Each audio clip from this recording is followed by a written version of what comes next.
बिस्मिल्लाहिर्रहमानिर्रहीम। अस्सलाम वालेकुम दोस्तों, आपको यूट्यूब चैनल पर खुशामदीद कहता हूँ। दोस्तों, जैसा कि आप जानते हैं कि फाइनेंशियल असिस्टेंस के केस को हम लेकर चल रहे हैं। फाइनेंशियल असिस्टेंस के बारे में हमने देखा कि फाइनेंशियल असिस्टेंस क्या होती है। दूसरी वीडियो में देखा कि फाइनेंशियल असिस्टेंस के लिए कौन कौन से डॉक्यूमेंट्स रिक्वायर्ड होते हैं मुलाजमीन के लवाहिकीन के लिए।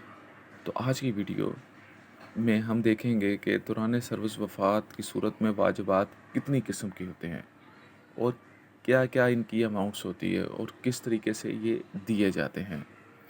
वीडियो में आगे बढ़ने से पहले आपसे रिक्वेस्ट है कि अगर आप मेरे चैनल पर नए हैं तो काइंडली मेरी वीडियोस को शेयर, लाइक और मेरे चैनल को सब्सक्राइब कीजिएगा। बेल आइकन को ज़रूर प्रेस कीजिएगा ताकि मेरे आने वाली वीडियोस का नोटिफिकेशन आपको मिल सके।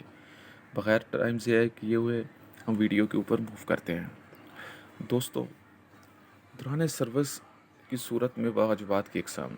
सबसे पहले तो जो गवर्नमेंट मुलाज़िम इंतकाल कर जाता है उसके लवाहिकीन यानी कि उसकी बेवा को 4 माह की तनख्वाह यकमुश्त अदा की जाती है इद्दत की सूरत में। ठीक है। उसके बाद लीव इनकैशमेंट उनको दी जाती है 12 महीने की बेसिक के बराबर होती है, जिसमें से छुट्टियाँ निकाल दी जाती हैं। जो बेसिक होती है उसको 12 के साथ मल्टीप्लाई कर दिया जाता है, देखा जाता है कि उसमें कितनी उसके पास छुट्टियाँ उसने की हुई हैं, वो माइनस करने के बाद बाकी उसको 12 माह की सैलरी दे दी जाती है। उसे इनकैशमेंट कहते हैं। जीपी फंड जो भी होगा उसका सारा जितनी कटौती होगी उसमें से कोई भी कमी नहीं होगी, वो सारा यकमुश्त उसको मिल जाएगा। ग्रुप इंश्योरेंस भी मिल जाएगी दौरान वफ़ात की सूरत में। ग्रुप इंश्योरेंस की रकम स्केल के हिसाब से होती है, यानी कि 1 से 5 स्केल की रकम 1.5 लाख के करीब है और 5 से ऊपर अगर स्केल है तो उसकी 1,75,000। वो डिपेंड करता है उसका स्केल चार्ट, वो भी इंशाल्लाह जल्द आपको एक वीडियो में शेयर कर दूँगा। इसके बाद फौरी इमदाद यानी और फाइनेंशियल असिस्टेंस का केस प्रोसेस होता है, जिसमें आपने देखा कि 1 से 4 स्केल के जो मुलाज़िम हैं उसको 16 लाख रुपए दिए जाते हैं। उसके बाद 5 से ऑनवर्ड 9वें स्केल तक 19 लाख रुपए और इससे आगे ऑनवर्ड। ठीक है। फिर उनको ये इमदाद भी दी जाती है, यानी कि देखा जाए 4 माह की एक सैलरी मिलेगी, इनकैशमेंट मिलेगी, जीपी फंड मिलेगा, ग्रुप इंश्योरेंस मिलेगी और फाइनेंशियल असिस्टेंस की अमाउंट मिलेगी। ठीक है। पूरी तनख्वाह सरकारी मुलाजमीन के दौरान सर्विस फौत होने की सूरत में बेवा को मुलाजम की रिटायरमेंट की तारीख तक दी जाएगी। यानी कि अगर कोई मुलाजम दौरान सर्विस इंतकाल कर जाता है तो वो अगर उसकी उम्र 60 साल नहीं हुई, उसकी रिटायरमेंट की एज नहीं थी, तो उसकी बेवा को एक ओएसटी पोस्ट क्रिएट की जाती है। उस पोस्ट के तहत उसकी बेवा को उसका पीरियड पूरा होने तक उसको सैलरी दी जाती है। जब उसकी 60 साल पूरी हो जाती है तो रिटायरमेंट का एक नोटिफिकेशन इशू हो जाता है और फिर उसके बाद उसे पेंशन और ग्रेजुटी और बाकी मराहत दी जाती हैं।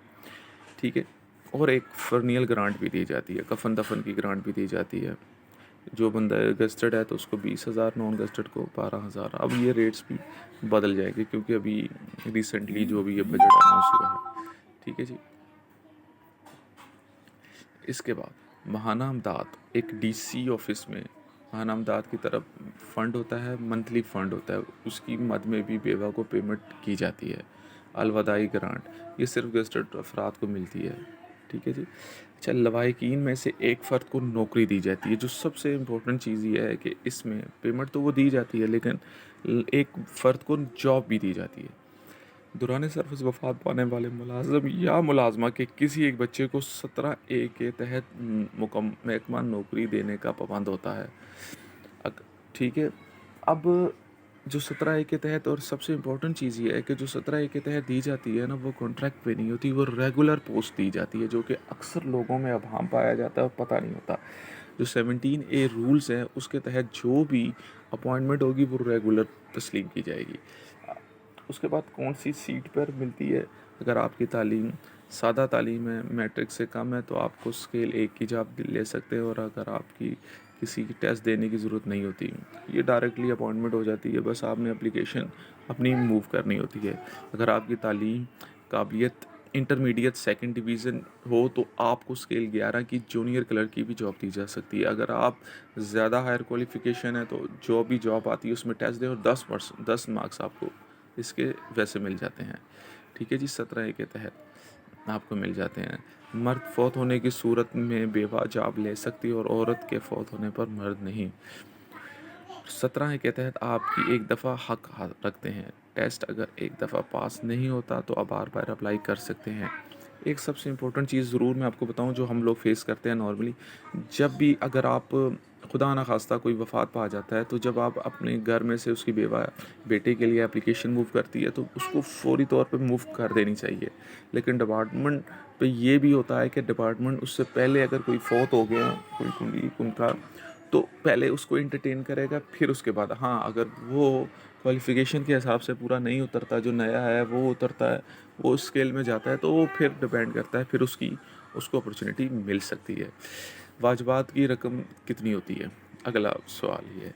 अब फाइनेंशियल असिस्टेंस जो स्केल 1 से है 4 तक को 16 लाख मिलेगा, वो बिल बनेगा एज, उसका बिल बनता है, एक चेन फॉर्म बनता है, कंप्यूटराइज चेन फॉर्म होती है, उनके जो भी सैंक्शन अथॉरिटी होती है उससे साइन करवाए जाते हैं और एजी ऑफिस में उसको प्रोसेस करवाया जाता है। प्रोसेस करवाने के बाद वो आपकी पहले तो चेक की सूरत में आ जाता था, अब वो अकाउंट में ही ट्रांसफ़र हो जाता है। अकाउंट इसके लिए जो बेवा है उसको अपना बैंक अकाउंट खुलवाना पड़ता है। बैंक अकाउंट की कॉपी जो ऑफिस में जो क्लर्क है जो काम कर रहे हैं अकाउंट्स वाले, उनको उसकी कॉपी, चेक की कॉपी दी जाती है क्रॉस करके, ताकि वो बैंक अकाउंट उसके ऊपर दर्ज करें। लेकिन जो पर्सनल नंबर होता है एम्प्लॉई का वही लगाया जाता है उसके चेंज फॉर्म के ऊपर, ताकि उस पर्सनल नंबर के अगेंस्ट ही पेमेंट इनको ट्रांसफ़र होनी होती है। उसका चेन बनाई जाती है, प्रॉपर्ली बैंक अकाउंट लिखा जाता है, किसकी अमाउंट किसको दी जाती है, उसका मुकम्मल ये सब कुछ दर्ज किया जाता है।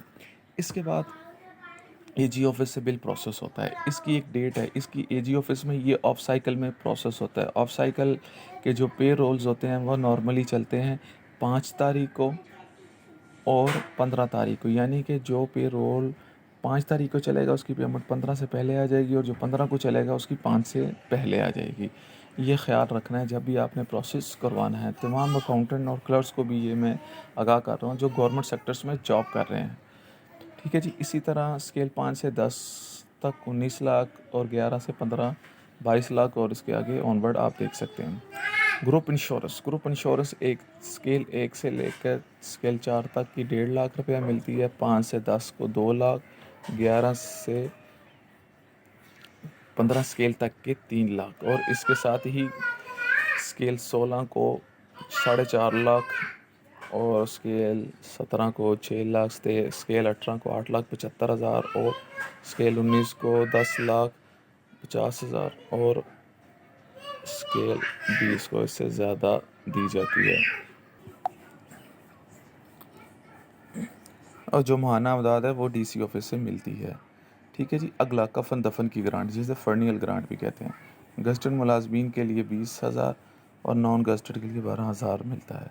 तलीमी वजीफ़ा स्केल 1 से 15 तक प्राइमरी या मैट्रिक पर 3,000 और इंटर बैचलर मास्टर पे 6,000। स्केल 16 से 22 तक प्राइमरी तक मैट्रिक 10,000 और ये मंथली ग्रांट गस्टेड मुलाजमीन को 2,550 रुपये और नॉन गस्टेड एम्प्लॉज़ को 5,000 दी जाती है। लीव इन कैशमेंट जो आपको पहले बताया, लास्ट पे को मल्टीप्लाई बाय 12 करेंगे तो इसके साथ ये आपको मिल जाएगा। 4 महीने की अब फिक्र है, 4 माह की तनख्वाह दी जाएगी। ठीक है। अलविदाई ग्रांट दी जाएगी, जीपी फंड दी जाएगी, पेंशन, तनख्वाह, सैलरी, ओएसटी पोस्ट, वो जो आपको पहले बताया हुआ है 22 की। इसमें सर्विस डेथ होगी या बेवा मोरखा 22 साल के बाद जिस भी पर सर्विस डेथ हो रही या बेवा शोर को फौत होने वाले मुलाजम की रिटायरमेंट की तारीख तक पूरी तनख्वाह मिलेगी। ठीक है जी। उम्मीद करता हूँ कि आपको ये मेरी काविश अच्छी लगी होगी। अगर आपको ये मेरी वीडियो अच्छी लगे तो काइंडली मेरे चैनल को सब्सक्राइब कीजिएगा और बेल आइकन को ज़रूर प्रेस कीजिएगा ताकि अच्छी अच्छी नोटिफिकेशन आपको वीडियोस में आपके साथ शेयर कर सकूं। और इंशाल्लाह नेक्स्ट में, आज तो हमारा फाइनेंशियल असिस्टेंस का टॉपिक क्लियर हो गया, नेक्स्ट में इंशाल्लाह और बेहतरीन टॉपिक लेकर आऊँगा। ये सिर्फ इस पे समझाने का मकसद सिर्फ ये नहीं है कि ये आप लोगों को समझाया जा रहा है, ये हर जो ऑन जॉब ड्यूटी पे क्लर्क, अकाउंटेंट काम कर रहे हैं इन सब के लिए रहनुमाई है। तो उम्मीद करता हूँ कि ये सबको वीडियो पसंद आई होगी। अगर आई है तो अपनी आरा से मुझे ज़रूर मुस्तफ़ीद कीजिएगा। अस्सलाम वालेकुम।